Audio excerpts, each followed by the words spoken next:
Cet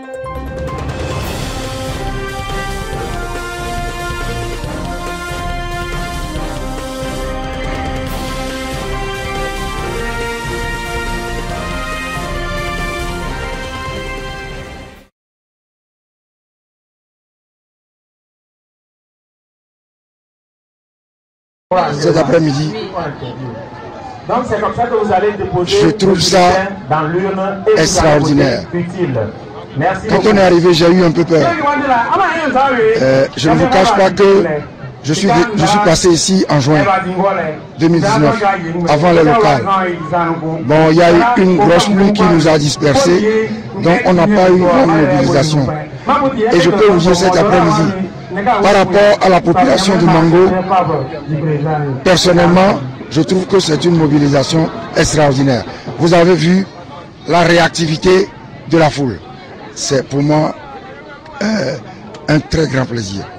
Aujourd'hui, c'est officiellement la début de la campagne sur le territoire national. Donc, à la fin de cette première journée, dites-nous comment est-ce que vous partez confiant par rapport au différent. Moi, je suis toujours confiant parce que je suis un travailleur. Je ne cherche pas un leadership par la ruse, le mensonge, les inventions. Non, je cherche un leadership par le travail. Et celui qui travaille a toujours un bon résultat. Donc, on a démarré, moi, je trouve bien à Saint-Cassé, à Dapaon, pour moi c'est correct. À Tandjouaré, il n'y a pas eu de meeting parce que il y a eu une incompréhension entre le bureau fédéral et le bureau national. Et là, donc dans la suite, on est arrivé dans la foulée, on est arrivé à Mango. Et pour nous, extraordinaire. Tout ça, c'est le résultat d'un travail. C'est le résultat d'un travail. C'est beaucoup de contacts entre la fédération et le bureau national, entre la fédération et les populations.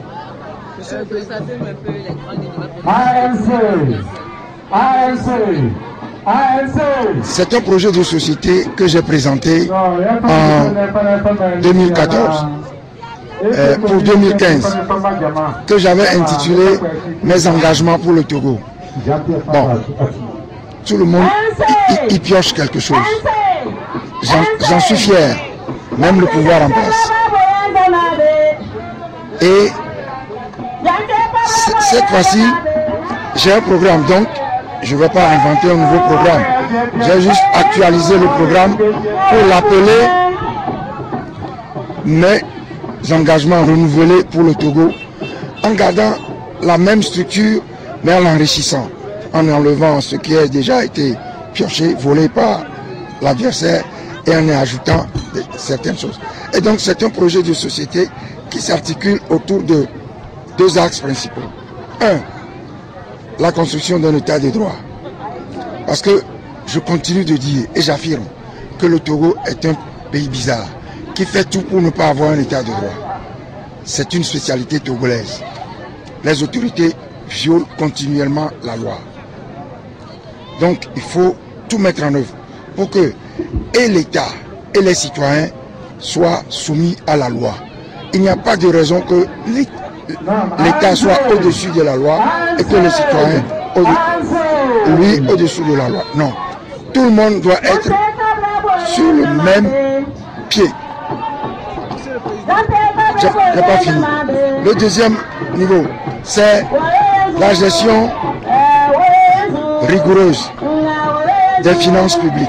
Donc il y a la bonne gouvernance politique, construction de l'état de droit, et la bonne gouvernance économique et gestion saine et rigoureuse des finances publiques.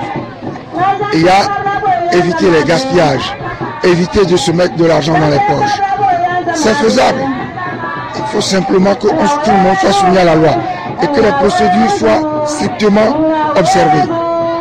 Pour moi, c'est les deux axes autour desquels le projet de société est bâti.